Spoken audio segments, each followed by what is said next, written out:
Good morning, all. I'm Dr. Laura Lacher, and welcome to today's Medical Grand Rounds. As usual, we'll get started with a few announcements and then introductions for today's speaker.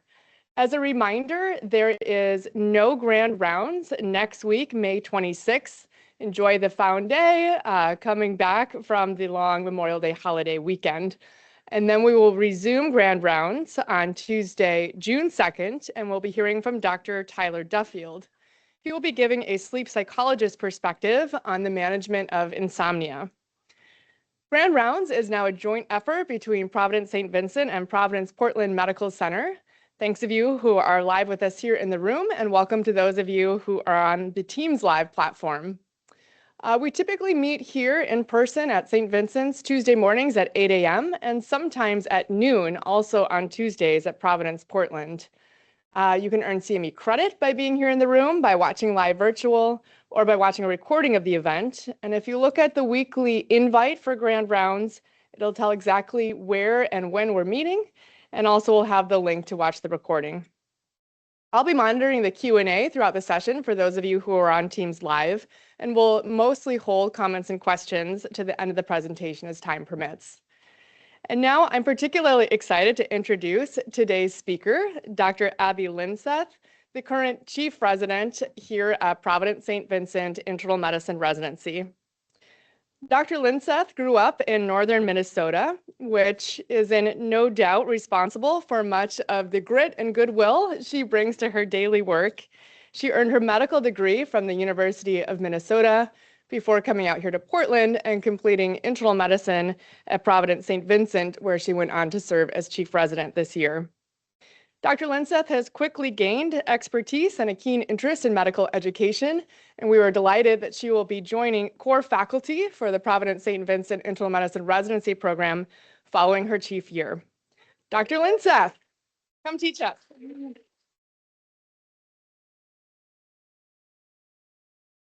Thank you, Laura, for that. Hello. Like Laura said, my name is Abby, and I am the current chief resident here at Providence St. Vincent for the Internal Medicine Residency Program. And I am very excited to speak with you all today about the implementation and impact of the curriculum I created called the Transition Series. So I have nothing to disclose today outside of a sense of deep appreciation for this program. So here is the roadmap of our talk today, and at the end of it, I hope you leave with an understanding of the motivations behind the curriculum, how it was implemented and its impact here at St. Vincent's, and where it will be going in the years to come. So with that, let's get started. So this project is really a story of personal reflection and professional passions that met during my chief year.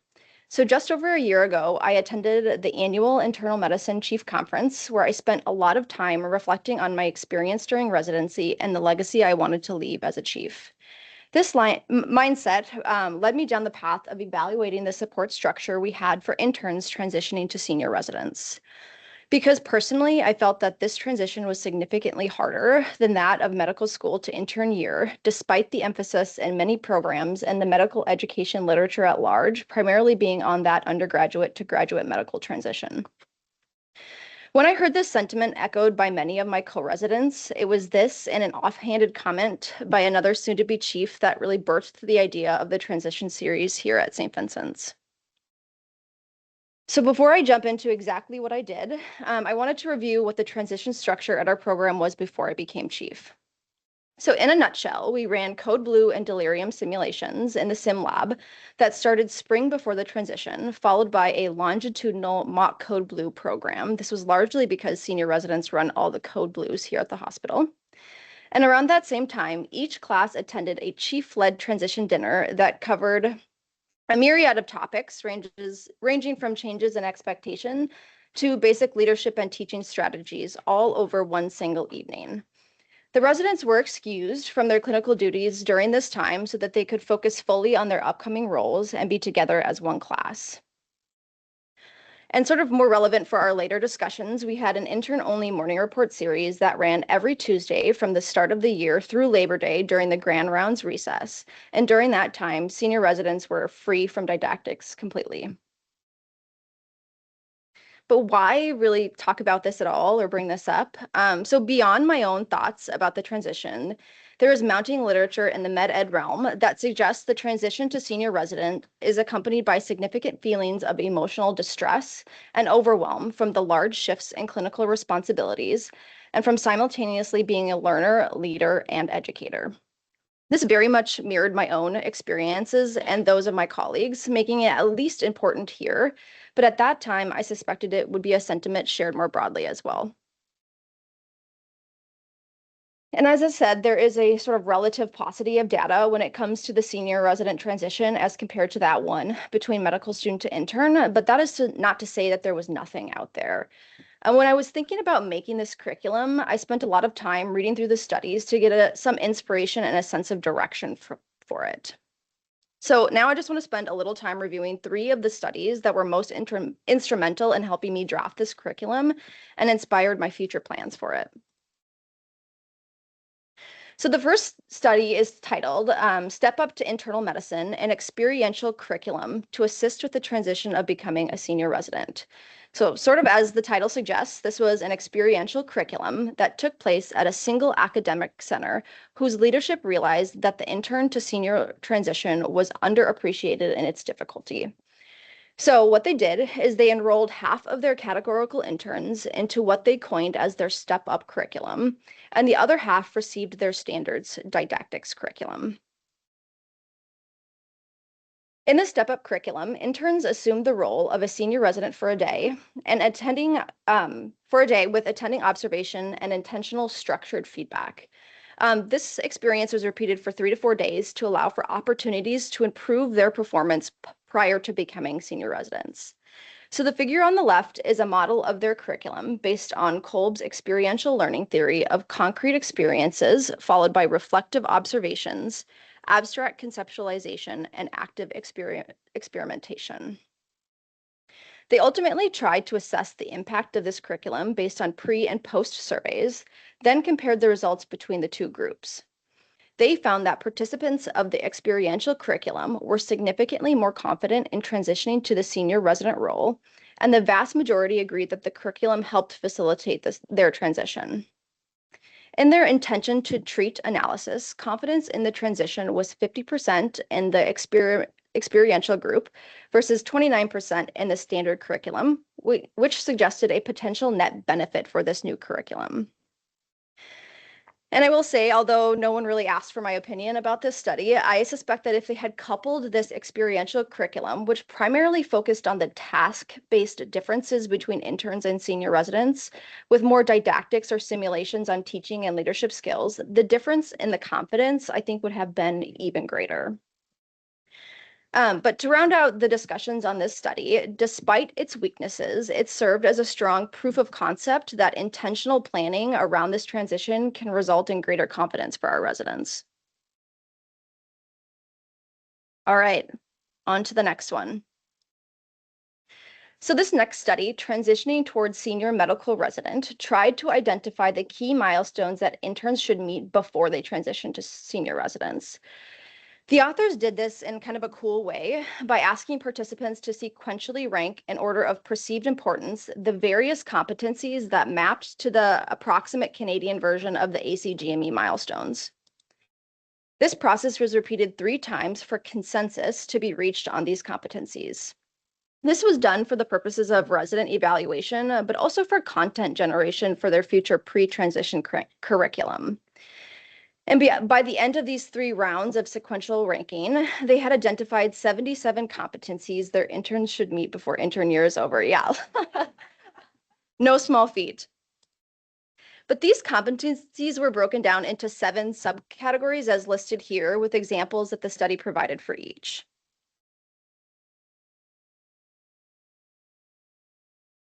So you can see how these could easily shape a curriculum. Well, easily, I don't know. They could shape a curriculum. For example, one session might include strategies for bedside teaching, falling within that leadership subcategory. Another could be how to use the nurse's mnemonic to break bad news within that communicator subcategory, or a mini EBM session on translating population level data to patient care in the scholar subcategory. I thought that this study was particularly interesting in its approach to using the expertise of many people within the residency program, including recent graduates, to help narrow down the topics that they needed to focus on. And its focus on how these skills needed to be established and solidified really before the transition even occurred.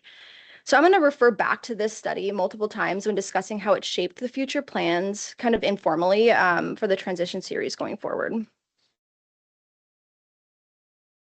And last but not least, this study came out of the University of Washington in the 1990s. And the authors had also been reflecting on how the challenges faced during there were a lot of challenges that their residents were facing during that senior resident transition, particularly when it came to the emphasis on teaching as a senior resident, which was really their primary motivator behind making the course at all. So the course itself consisted of 3 two-hour sessions, which began after the senior transition and included both PGY2 and PGY3 residents. So as the name implies, the content of the curriculum focused largely on tools to help residents be more confident teachers, but also touched on a little bit of leadership skills along the way. So different from sort of that last study, which explicitly asked for the opinions of their recent graduate, this session topics in this study were based solely off of what the faculty and the leadership of the program thought were important to include. So the sessions themselves were delivered as a mixture of didactics and role play cases, and attendance was optional. The authors did not provide any formal outcome data or tried to measure the comfort level of these teaching skills, but rather asked participants to rank the quality of the sessions on a 5-point Likert scale, where 5 was excellent and 1 was poor. So I will say that the results of the sessions for that survey ranged anywhere from 4.2 to 4.5 for each session, and the average attendance of each session was 80 to 90%. So I think with this session attendance being so high, you can extrapolate a little bit that the residents must have been getting something out of these sessions. Otherwise, it would have dropped off pretty exponentially. So, all said and done, how did I combine all of that information into what is now known as the transition series here? So I structurally based this curriculum off of our intern-only morning report series. So as a reminder, these ran every Tuesday morning during the Grand Rounds recess, which provided sort of a natural time slot where seniors were otherwise free from didactics. It was pretty much conceptually based largely off of that last study from the University of Washington with some little adjustments. I really wanted the experience to be a longitudinal one for both the ease of resident scheduling, but it would also really offer a wider array of topics on teaching, leadership, and patient care skills without needing to try to coordinate all the schedules of the faculty who were going to present these topics to 1 to 2 days in the summer, which if anyone's ever done any scheduling for GME here will know that that is like impossible. um, so after I had the structure and timing worked out, I introduced the idea at the spring faculty retreat along with a handful of potential session topics. I think the overall reception of the idea was positive, but they did caution me on the potential pushback that the residents might have, um, because they would have to give up a Tuesday morning that would be otherwise free from them for didactics. But sort of despite all this, I did persevere and continued to brainstorm content based very unscientifically on what I thought needed to be included in the session or in the curriculum. And the truth of the matter is that the turnaround time for this was incredibly short. So we're talking about coming up with the idea in mid-April and being ready for prime time in July. So there just was not enough time for anything more official like my own consensus method to be run to get a better sense of the topics. But I did continue to refine the topics throughout the spring and enlisted the help of the outgoing chief resident and current residents, as they seemed most closely associated with this transition and had probably the best insight into what they needed to feel more supported. And so the faculty volunteered and were sometimes voluntold for topics that matched their areas of interest or expertise, and the series officially started in July of 2025. So, Here is the list of topics that were presented in the series, along with a faculty member or hospitalist clinician educator who presented it. As you can see, the content was pretty diverse. There were several sessions on what I call these intangible skills of being a senior resident, like leading a debrief and giving effective feedback. And the emphasis was heavy on that because I felt that that's where the gaps in our curriculum were the widest. But there were others that were based more largely on skill development for patient care, like using POCUS to evaluate for pulmonary edema.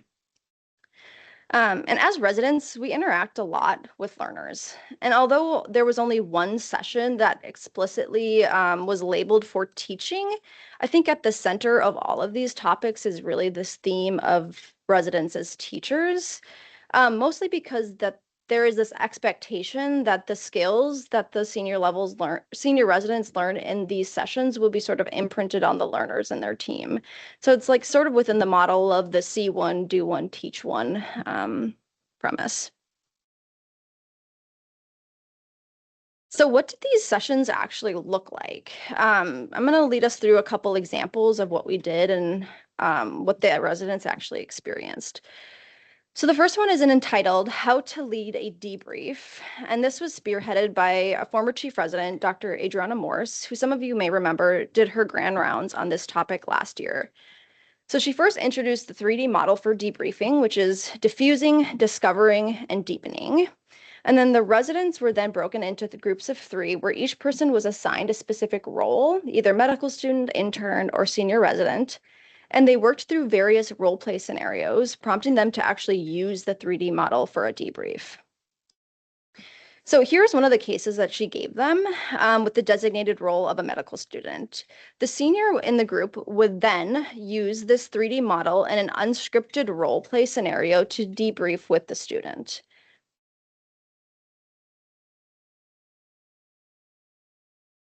This second example was similar, but required the resident to use the 3D model to actually affect change. So not only did this model help teach the residents how to manage emotions on the team, but it also also prompted them really to think about personal and potentially system level change to improve outcomes for the next time around. And so I thought this session was actually very important to include because senior residents are really on the front line with their junior learners who may be experiencing the death of a patient or a bad outcome for the first time. And how we deal with those emotions not only sets the tone for the team dynamics, but might even inform the learner's response to similar situations in the future. So I really saw it as a lesson in emotional resiliency and wellness as well.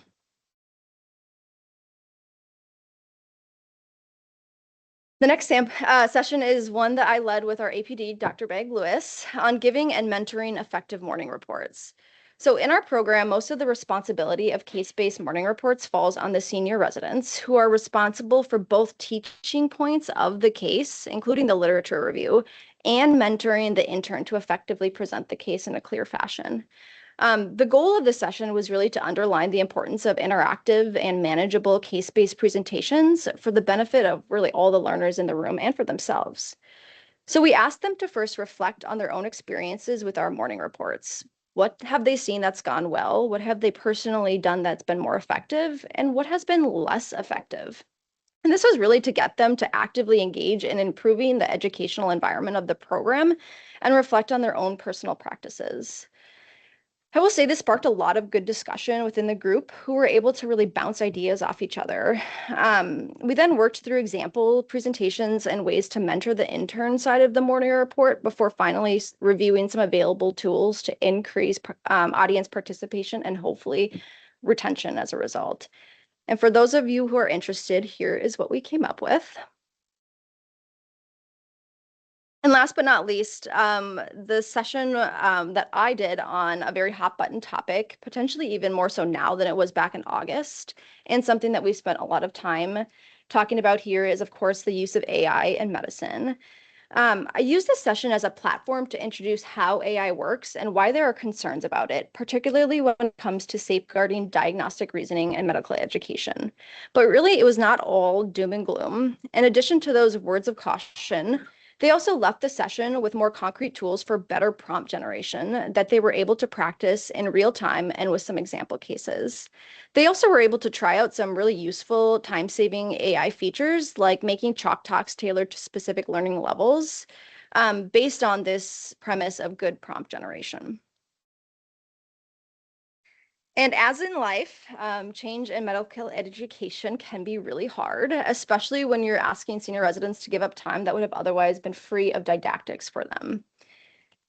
So to provide extra motivation for attendance, those who came to at least 70% of the sessions and completed the pre and post survey earned a residence as teacher certificate to differentiate themselves as leaders in this space. And unfortunately, the certificate did not come with a cash prize, but it did include a little pin, which I'm sure they thought was just as good as cash. So round of applause really for the 14 senior residents who achieved this goal. Yes. Excellent work, and I'm most thankful for their willingness to come to the sessions, to participate, and to offer suggestions to improve them along the way. But I think even beyond their certificates, I was really wanting to know if these sessions were helpful in building their confidence in the topics that were covered, which is really what I set out to do. So as I mentioned, part of the criteria for this award was completing the pre and post surveys. So for the pre-survey, we had a 100% response rate. And for the post survey, we had an 88% response rate. Now, in the survey, I asked them a series of questions, some in open response format and some based on a Likert scale.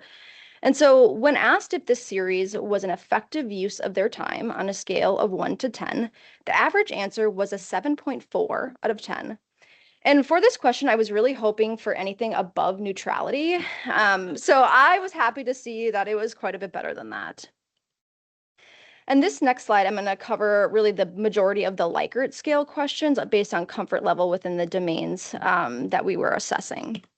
So on the horizontal axis, you will see the domain assessed, and on the vertical axis, you will see the percent comfort level. And so for ease of interpretation, the 5 on the Likert scale was very comfortable, and the 4 on the Likert scale was somewhat comfortable. Those were both combined to just say that people were comfortable with this. While the 3, which is neutrality, 2 was somewhat uncomfortable, and 1 was very uncomfortable, were also combined to just to create a little bit more of binary results. So, all in all, the great news is that the comfort level in all of these domains are improved across the board.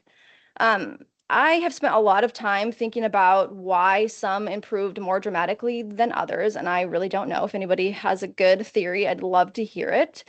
But I do kind of wonder if it tells us a little bit more about how the content was delivered, like, for example, more lecture or simulation based, or if it just tells us that certain content is simply harder to feel more comfortable with. Like maybe you just need more than one session to feel competent in using lung POCUS. I'm not really sure. But one last note on the slide before I move on. There are obvious limitations with this type of assessment and in the use of surveys in general. But I think the key takeaway is not that one domain improved from 12% to 100%, but rather that across the board, we felt more confident in these domains, and that this was a valuable use of their time, despite losing 8 Tuesday mornings that would have otherwise been free of didactics. So I think that is like the sort of nugget takeaway to keep in mind, more so than any specific numbers in and of themselves. Okay, so moving on to the free response part of the survey, there were 3 key themes that emerged for next year. So pretty much across the board, they wanted even more interaction with the sessions. Because so many of these sessions focused on those intangible skills, it is just so much more effective to learn by doing rather than listening to how it could potentially be done. We also had a lot of comments about adding a one-pager to go along with these sessions, especially if a tool was introduced so that they could refer back to it later. And lastly, there were some recommendations about shifting the series up with some key pre-transition content like that would start at the end of June. So put a pin in these. We will talk a little bit about that later. But For some personal reflections, as I'm sure you can all imagine, I've been thinking a lot about this whole thing in general. And I think my conclusions are this. All in all, it was worthwhile, and the residents benefited by intentionally addressing these really challenging transitions for them. If nothing else, it provided 45 minutes a week where they could be together outside of clinical duties and process their new roles as one group. And I think I see this whole process as a really important leadership moment for myself when thinking about how I identified, then set out to try to solve a gap within the residency program. And so there is obviously still much to improve upon, and we will talk about that. But organizing myself to get the idea off the ground was really half the battle. Okay, so I'm going to sort of close the chapter on the transition series itself and take us up to the fall of 25 when I enrolled in the Education Scholars Program at OHSU. So for those of you who aren't familiar with this program, it is a one-year course designed for medical educators who wish to build careers and scholarly work in health professions education. So in this course, I learned there was a formal name for what I did in the transition series, which was curricular design. And I leveraged the skills from the ESP to plan a focused needs assessment to try and probe deeper into this transition and potentially learn a bit more about how to improve the curriculum I built.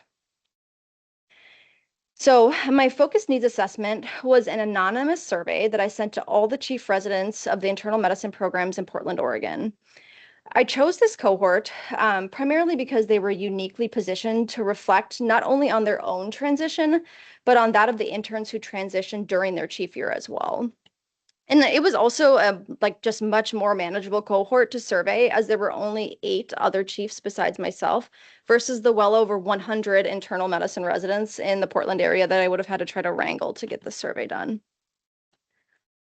So, in the surveys, the chiefs were asked to describe their experience transitioning between PGY1 to PGY2 and then PGY2 to PGY3, along with identifying how specifically their curriculum was delivered, like by boot camps or didactics or simulations, and the total amount of time that was spent in this curriculum. They were also asked to rate their preparedness and their perception of how well their program prepares their interns for the transition, and finally to reflect on what they wish would have been included that was not included. So of the 8 eligible chiefs, 6 completed the survey, making the response rate 75%. They were then invited to participate in a post-survey interview, of which 2 participated, both from different institutions and outside the Providence system. I think that's just important to note simply because it adds 2 additional institutional perspectives to the data. And so first up, I'm going to just talk about the results of the 2 preparedness questions, both of which were based on a 5-point Likert scale. So the first graph shows how the chiefs felt about their own transition. So how prepared did you feel about your transition to the PGY2 year? So as you can see, one of them felt extremely prepared. 3 of the 6 felt somewhat prepared, but 2 of the 6 felt somewhat unprepared. And so in an effort not to compliment myself here, I will say that chief residents are generally considered within the higher performing residents. And so I was surprised that a third still felt unprepared, and only one of them really felt really sure of themselves on this transition. And it sort of got me thinking, if they don't feel super confident, then who is going to feel confident? And in the second graph, the chiefs were asked how well does their program prepare interns for the senior transition? And I will say this answer signaled less preparedness for their current class compared to the chief residents themselves. And just, I think, overall showed some room for improvement on how they're managing the transition. I'll put a little asterisk on all of these answer results because with a relatively small number of responses, it's hard exactly to know how much stock to put into all of these. But I think it overall suggests that there is unease about this transition that extends beyond St. V's into other programs locally as well. And so time well spent across the board is what I take away from this. And as in my other previous results, I've tried to summarize the free response questions and post-survey interviews into 3 themes. So the first one is that the chiefs felt that the intern to senior transition was more challenging than the medical student to intern transition, and affirmed that this work is important. One chief in particular reflected that the lack of curricular structure in their program led to the transition feeling like a trial by fire, which is probably okay if you're a higher functioning resident who can compensate, but risks making the performance gap even wider with those who have struggled to adjust to intern year. And despite their different schedule structures in each program, most of them use a single-day boot camp in their curriculum. These experiences were not longitudinal and required all members of the class to be present at the same time. And the amount of time spent within this transition curriculum was anywhere from 3 to 8 hours. The second is that they want more protected time to focus on this transition. Specifically, they identified, similar to what our residents said, was that experiential learning is more effective than didactics alone for this content.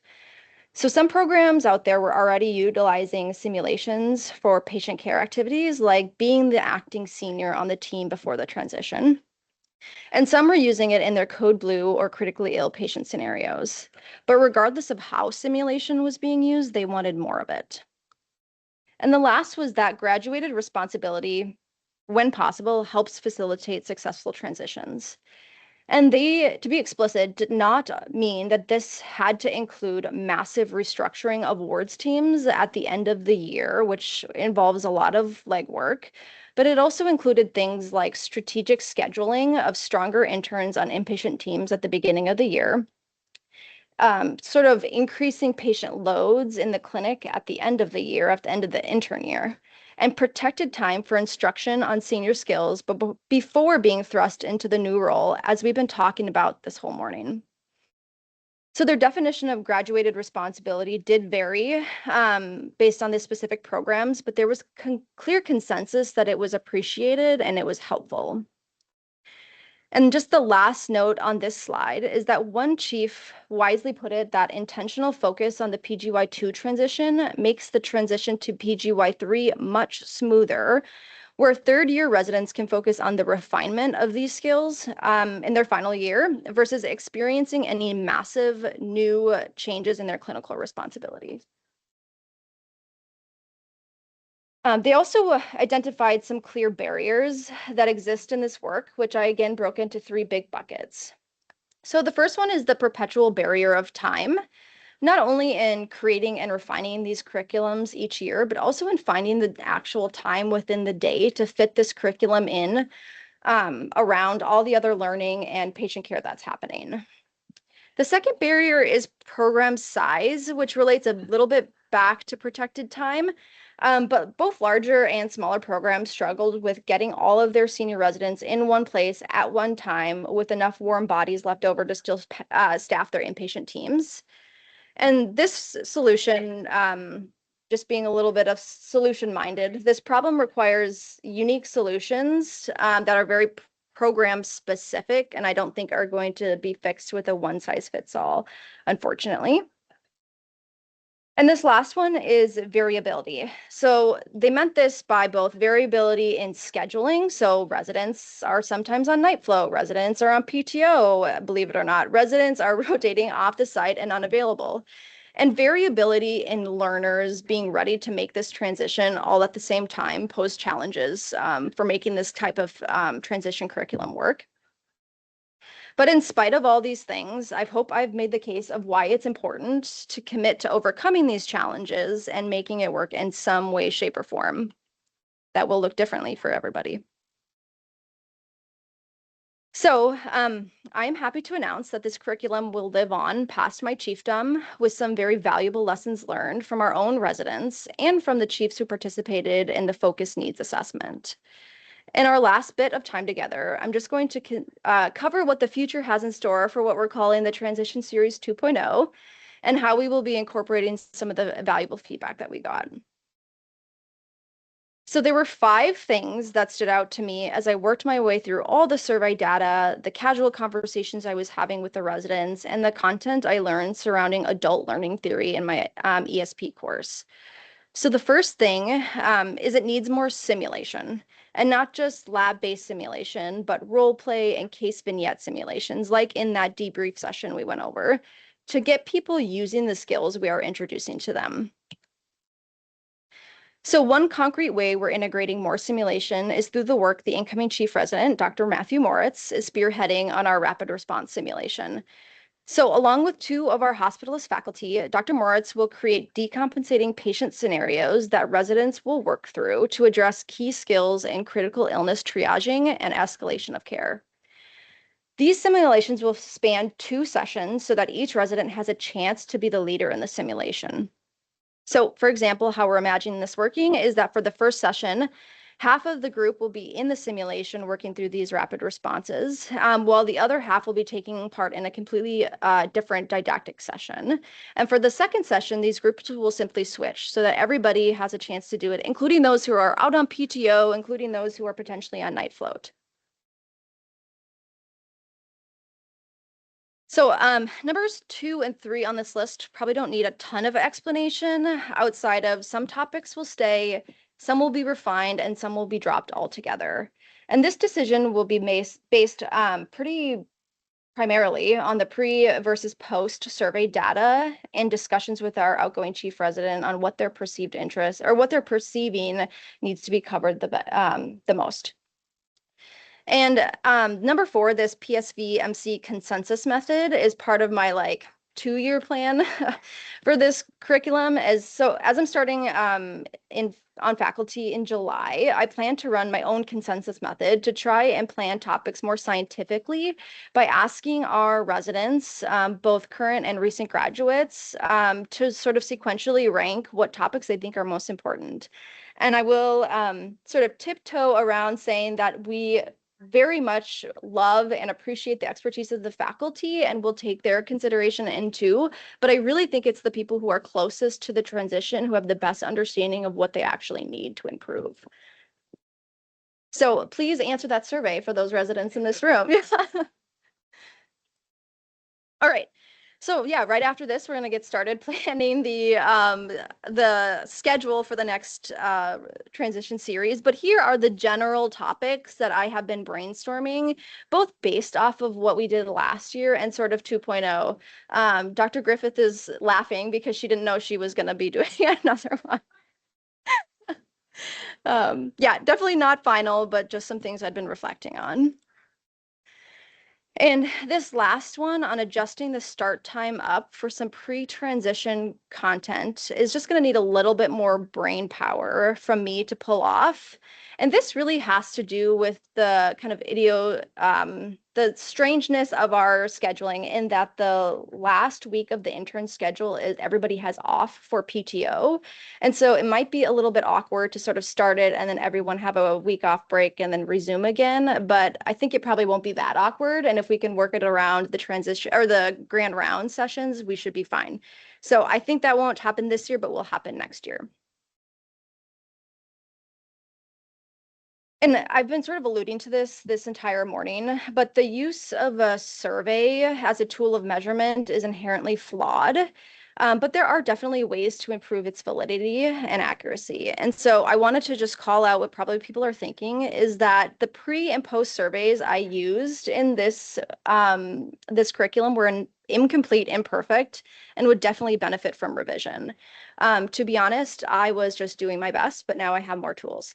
So to address this, I'm going to perform what's called a content validation index to ensure that the items on the survey adequately represent what I am actually intending to measure.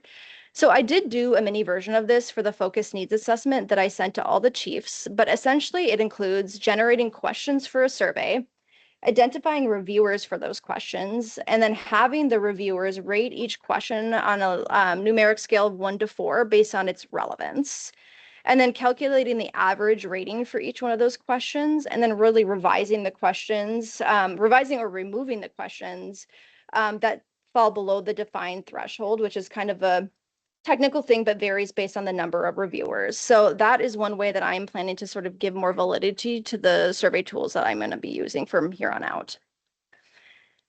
And then, yeah, based on the focus needs assessment, most programs are doing something around this transition, but it varies widely. And it just doesn't seem to get as much attention as the medical student to intern transition has. And for those programs who don't have anything formally set up or want to sort of shift the structure of their curriculum, I think that this would be a nice scaffold to kind of build off of, both from the results of the focus needs assessment and this curriculum that I've built. I'd like to see more data, especially with the use of my revised survey tools before I sort of go down that road. But the big plan is to potentially publish this. Okay, so before I move on to conclusions, I'd just like to sort of pause here for any questions in the room or anything anyone would like to say. We are getting the microphone.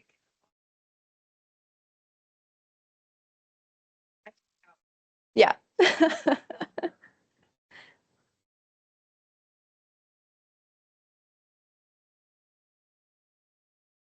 Claudia has one.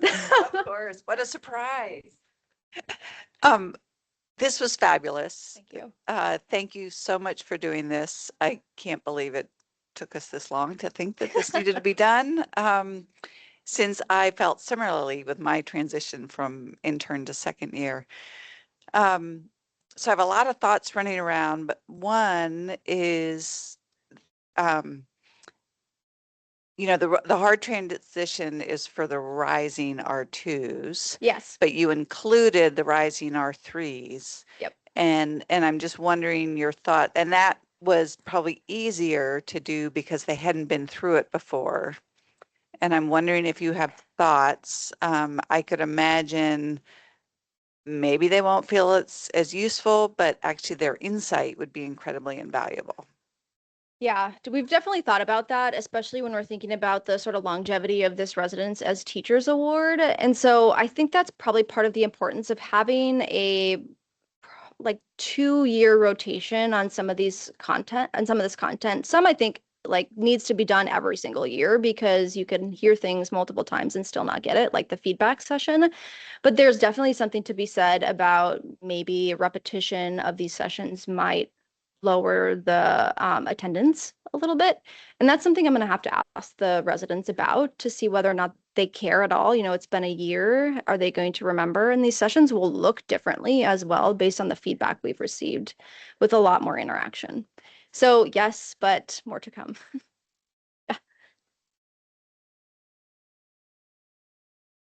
This was amazing. Thank you so much for bringing this to us and then sharing your insights about the whole experience. It was really amazing to learn about that. One thing that really stood out to me was when you were mentioning early on in your literature review that the transition from R1 to R2 was sort of a source of burnout, right? This emotional exhaustion that folks have in that transition. And, we struggle thinking about how to reduce burnout. Is it less work that people need that increases well-being? Is it making the work easier? And so I love this work, which is not those things, but it is helping people be better at those tangible and intangible skills. And I wonder, through your experience in working with the residents this year, if you felt like it had any impact on well-being or, feeling comfortable in doing the work. Yeah, well, I think that there was definitely a lot of signal that it made them feel more comfortable in the work just based on the survey data. Whether or not I think it impacted well-being at all is an interesting one, and I don't know the answer to that. I think I didn't explicitly survey that, and really the only people who would be in a position to give us any information about that would be the third years who have sort of experienced a transition to a senior resident before the curriculum. But that is a good question, and I don't know the answer to it. I'd like to think so, but I didn't study it, and we could study it. Yeah. Hello. I just have a comment. I like the part about, I do think graduated responsibility it plays a huge role, Yeah. like in being prepared for second and third year, more so maybe than an educational session. So I think there's a role for like integrating that into your project maybe. And I think like right now in this status of our program, the graduated responsibility really is very dependent on which senior you have.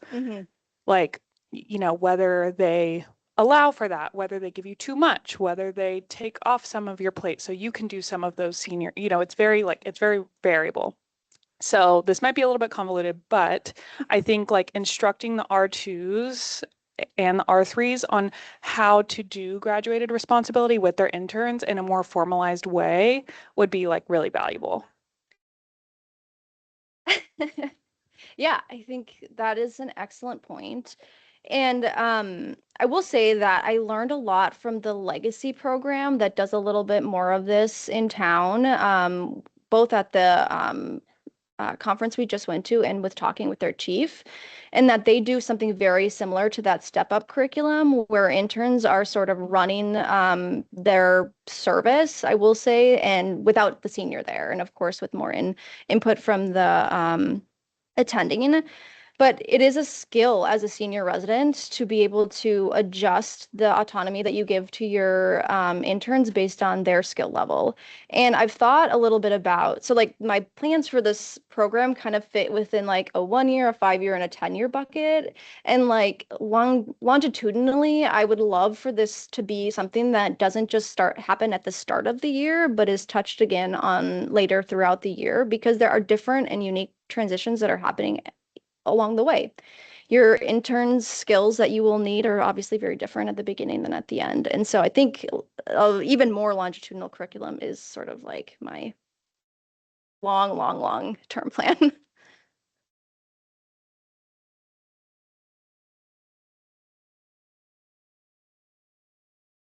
This is just such awesome work and so clearly presented. I was thinking about many of us are leaving from here to go to clinical competency committee where folks get these little circles about their ACGME core milestones. And to Olivia's point, maybe not every intern is quite ready, and yet we've hit June, whatever it is, and they have now become ready, and the chief accommodates that through scheduling. But curious if there could be a link back to some of our milestones that live in new innovations, and even giving some transparency to a senior resident. Here's where your intern is. They're ready. Please encourage that, versus maybe they're not quite ready. They need these skills developed, and somehow linking or giving some transparency so that senior resident, as they become an educator, knows with whom they are working. I'm curious. Yeah, that's kind of a loaded question. I think there's like multiple different things involved there. The first thing is one of the sessions we're going to be working on this year is sort of completely divorcing feedback from your own personal sense of identity and worth. And so I think in order for that to work, we have to be successful in teaching our residents that the feedback in the areas of growth is not a reflection on you as a human being. It is a reflection on behaviors that can change. Because I could see it being incredibly vulnerable for people to know, especially within a small program, here are the areas that I'm really struggling at, and here are the places that everybody thinks that I'm struggling at. And so I think if we can like sort of lay that as a foundation, that these are to help you and to not pass judgment or anything, that could be really effective, because everybody is on their own growth curve, as we say, and some people are ready to make the transition well before that June 30th date, and some people need a little bit of extra time, and none of that is wrong. It's just everyone's growth curve. So I love the idea of that. We could definitely talk more about it offline. Yeah.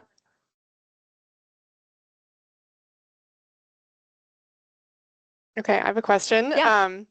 Sort of broadening the context a little bit. So absolutely love the clarity of what you've done and presented. And obviously this alone is a huge project. And it made me curious to ask if you thought at all about some of the intentionality with which this series is being planned. Yeah. Is there opportunity, and is it possible to apply some of that to like other broader educational series that we have, particularly things like morning report, noon conference, didactics more broadly, in terms of like the intentionality of what topics are taught and how? Oh, yeah. I think that probably why it feels more intentional is because of where I was situated, having literally just graduated and being able to see the areas that I think needed a little bit more attention. And so, when possible, I think giving people space who are closer to that transition to like actually inform what needs to be done is important. And if that isn't possible or you don't have that type of person, asking the residents themselves, they had a lot of really great insight into what they wish they would have been taught. And honestly, I used some of the data from some of our internal surveys too to sort of see where the residents were informally or formally telling us where they needed more help as well. So I think it definitely can. It just is time consuming. And it also takes a lot of buy-in from the faculty. Like all of these people took a chance on this, gave me their time, gave me their interaction to do that. And like I'm very grateful for that. And I think if I came with the idea the same as this in some other context, I would get the same reaction. And so it also does not, it goes without saying that it could not have been possible without the people who led the sessions.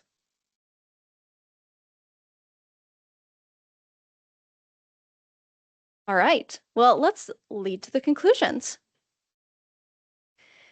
So as we talked about, the emphasis on the senior resident transition is often overshadowed by that of the medical student to intern, but remains one accompanied by significant feelings of emotional distress. This realization is really what brought the transition series to life here at St. Vincent's, where the structured longitudinal curriculum was shown to increase comfort level across all senior specific skills that were assessed. And so going forward, topics will be refined based on feedback with more interaction and simulation-based learning and one-pagers to go with each session.